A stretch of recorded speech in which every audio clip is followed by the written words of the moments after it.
welcome to the Duck Pond. Welcome to indie games, first impression indie games. We're gonna check out Night Call. Once again, this is my very first time checking it out, so we'll check things out. New game. Yeah, there we go.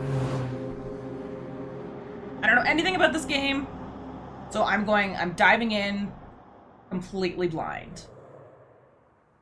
Okay, choose the investigation. So right behind my camera, it says random investigation right here. The judge, the angel of death, the Sandman, and the surprise. Okay. Victims all have something in common and the motivations seem clear. But which suspect would have done it? Balanced case, perfect for your first turn. Random victims, unknown motive, weird case, slightly more difficult than others. The victims may feel random at first, but there's a connection. Yet the motives might be hard to find, dark and twisted case. The game will randomly pick an unsolved investigation. The game will randomly pick an investigation no matter if it's solved or unsolved. Okay, so let's go with the judge, very first thing. Choose difficulty. Let's go, money will be easy to get. The investigation will be easier. Every action will take less time. So 3. Balance, the way the night call was designed, or money will be tight, the investigation will be harder to resolve, every action will cost more time. Okay, so let's just go for balanced. What's next? I like that it pins everything to this board. I think that's really cute. Raw fury.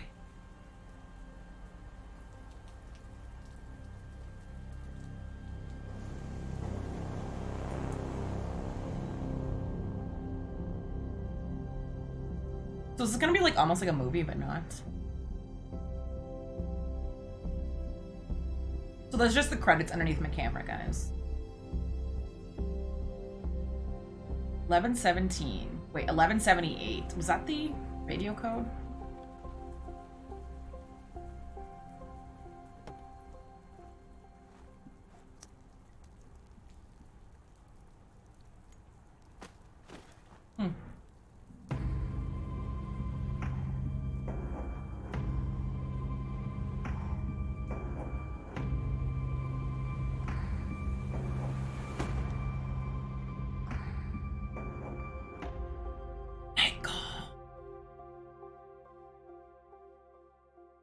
I was really expecting a little bit more from that intro. Okay, doctor, ... Here. Sir, can you hear me or do I need to speak up? You're fine. He takes a deep breath.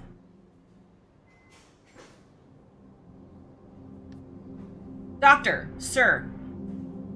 Oh, this is the doctor talking. Sir, you just spent 2 weeks in a coma. Oh, shit. The words bounce around your head. You need a moment to understand its meaning. Coma. The word scratches along your throat. Yes, you were the victim of an assault. Uh-oh.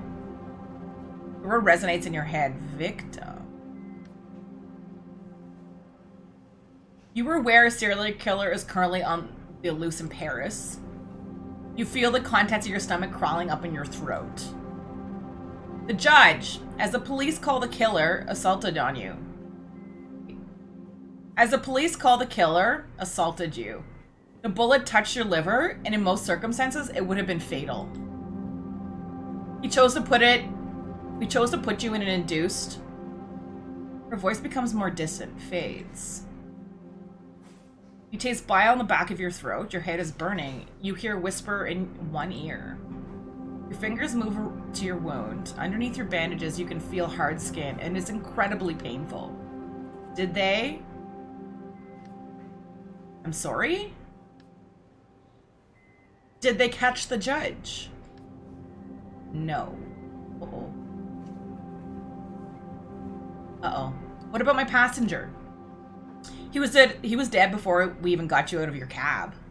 Was the cab driver? Uh-oh. The doctor is silent for a second, a very awkward second. She hesitates.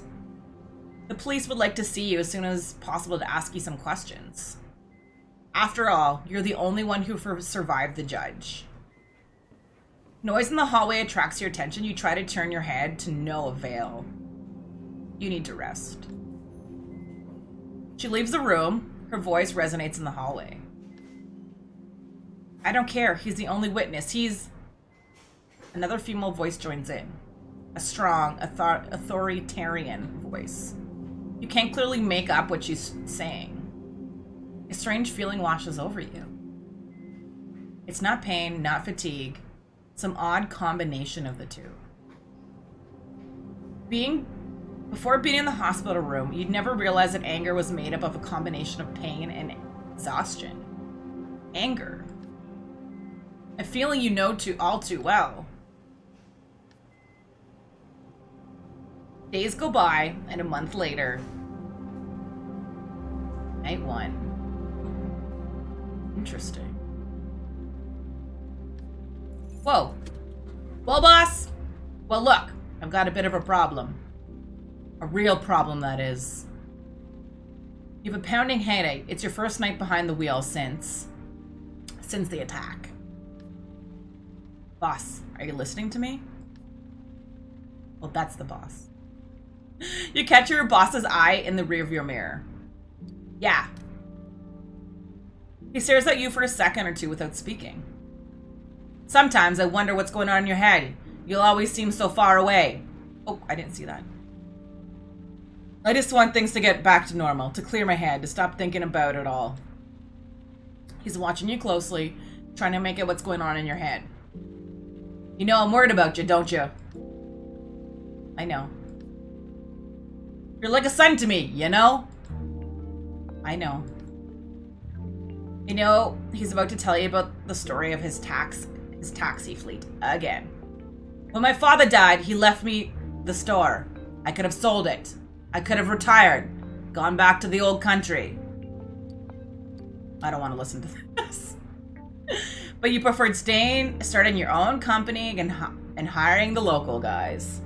Your boss smiles. He knows he's told you the story a million times. That's why I've got 45 guys like you working for me. His hands fluster in the air. I thought none of them are any match for you. Though none of them are any match for you. He smiles. His voice suddenly takes on a serious note. You want me to go over everything again? He points to the equipment on the dashboard, the meter, the GPS. You haven't been in taxi for weeks. Maybe you could do a little refresher. Yeah, good idea. Right. Well, first the map. You spot potential customers and try to guess where they'll be going. Then you decide. When a customer orders a taxi, if there's no one else around, you have to go pick them up. He shrugs. That's the way it goes. It's business. Right, no problem. The other fares, you look at the map and decide whether or not you want to take them. And then, you drive. He flashes a quick mechanical smile. You know it well. When he talks about work, he talks about work. That's all. When your shift is over, we do the numbers and... His voice trails off, as if searching for the right words. And that's all. It's pretty simple. There's no reason why you can't do it. All right, no overtime. We're in France here, and there are rules, regulations. You might not see it this way, but no one likes having a cab driver who hasn't slept for 24 hours. He looks away. Something's bothering him since he got into the cab. Anyhow, you know the ropes. You get it. I know you're going to do a good job. What's the matter? The boss keeps quiet for a while, as if he's hesitant to speak, and then... I don't think it's a good idea. You shouldn't be driving. The murderer is still out there, and we think he's going to come out back. For you. We? Your colleagues. I do too. Anyways, I'll let you get back to work. Every minute spent in the taxi is a minute lost. He gives you a smile, half ironic, half serious. Good night. Same to you, and good luck. We spent the rest of the night dealing with our problems and drivers, and wonder how and when the guy gets any sleep. Your boss opens the door and exits the cab. You watch him cross the street and enter the fleet garage. A couple of colleagues are milling about. Taxis are coming and going. They all ignore you, cautiously, consciously, or unconsciously. You are branded. Ooh. You sit there a moment, then turn the key in the ignition. The hum of the engine sends a little tingle down your spine. It's impossible to describe how you miss that feeling. It's back to the night shift, back to life. Despite the attack, despite it all. Okay. So it looks like we have to go pick up these people, right? So here, I'll go there. Let's go with this little old lady. Going to go pick up this little old lady. So I just have to go pick them up in their taxis, right? We ask them. I need to talk to you. Okay, let's go accept. Uh-oh. The scent of orange blossom fills the air as your passenger enters the cab. You smile. She returns your smile. Good evening. This is a raw, emotional warmth to her voice. You sense your passenger wants to talk about the killer. It's simple. Since the first murder, everyone thinks they know something. Everyone thinks they saw something. And this passenger is no exception. It's pretty cold out tonight, isn't it? You nod. There are passengers. Like this elderly woman, you immediately take a liking to. I can almost feel the cold air setting in around the corners of my mouth. It's a funny feeling, but one of those nice cup of hot tea can quickly dispel. A smile plays across her lips. Or a cup of hot chocolate, of course. A night like this, I can't go out on my own anymore. And yet I have to. She glances over at you. Why do you have to go out and about? Let's just say, I needed to talk to you. I hope you won't get me wrong, but just drive around the block, if you will. I know who you are. I know what you're doing. She's quiet for a minute, either searching for the right words or simply trying to reassure you. I admire what you're doing. The city really needs help. Your help, so does the world. Don't take it wrong. Don't take it the wrong way, but I know you're looking for the killer. I know what he did to you. I know you're after him. She gives you a warm smile. I'd like to make you an offer.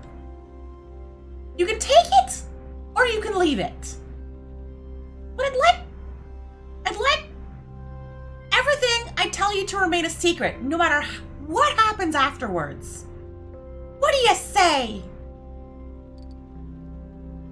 I'm listening. You see, when my husband died, he left me a building. I converted it, made repairs, and renovations. But above all, I gave it a goal, a role, a reason to exist. This hotel, I suppose I should call it a shelter, but that would scare it away from the people who need it.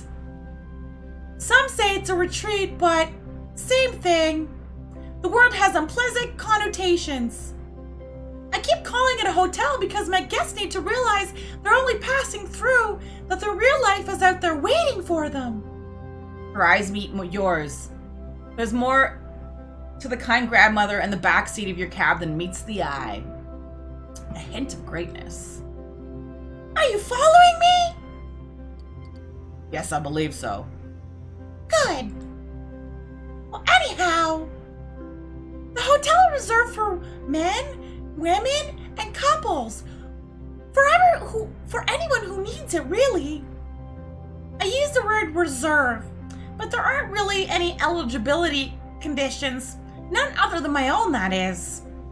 We live in a wonderful country, but sometimes it fails to recall its fundamental values. Liberty, fraternity. In my hotel, I take in people who have been chased from their homes for every imaginable reason. Right now, I have a couple of women who are victims of a domestic abuse. A young woman thrown out of her home because she didn't want to have an abortion. Two couples who were thrown out by homophobic parents. She knits her brow in concentration. Does that give you a better idea? Yes. Great. These people in trouble, I welcome them. I listen to them. I give them a moment's peace. Spend a single night. Others stay for a month. Most of the guests don't stay long. They leave as soon as they're back on their feet. As soon as they found housing. As soon as they work out whatever caused them to leave home in the first place. You smile. There's always room, actually. I've never been full. And that's what I've come to see about you. And that's what I've come to see you about. You and I, we're on the same wavelength. We're working for the common good. Her forehead creases again like a crumpled sheet. I may be wrong, of course. Am I? No. Good. Here are my rules. Or requests, if you would rather. Rule number 1. You can mention my place to anyone you think may be in need of help. Once you drop them off, I ask them in, I talk to them, and I take care of them. You're free to go. You don't need to worry about me. I have my own security staff. Your passenger gives her an arm pat as if she has a holster under her shirt. You graze locks with her. She flashes you a meaningful smile as if you were in the know. Rule number 2. If someone specifically asks you to bring them to my place, don't do it. Some of my guests are being pursued, hunted, and it would be a shame to let the wolf into the sheepfold. A bright smile from your back seat. You can feel her warmth, the scent of your passenger's perfume. Orange blossom, simple and suggestive, hangs in the air. A pause. She's watching you intently. You pull over to the spot where you picked her up. Now, I'm going to ask you, once and for all, do you want to help me? A simple yes or no will do. If it's no, well then, I'll have to find someone else. I'm gonna go with yes. A smile lights up your passenger's face. Here's my card. She hands you money for her fare, along with her business card. You and I, we're going to do great things together. I can feel it. She exits the cab, a little squeal escaping her as the cold strikes her full force.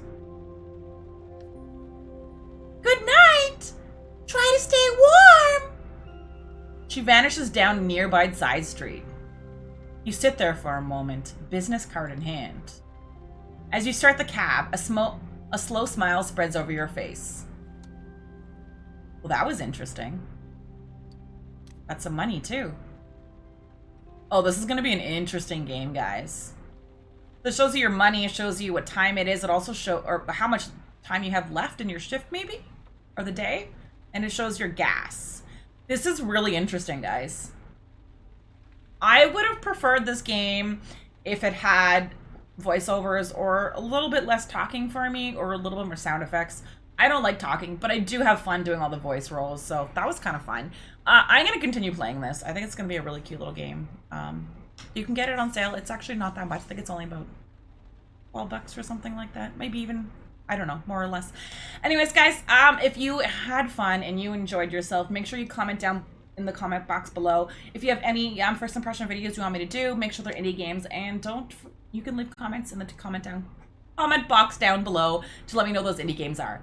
So don't forget to subscribe, guys, if you had fun. Thanks, guys, for hanging out. Bye.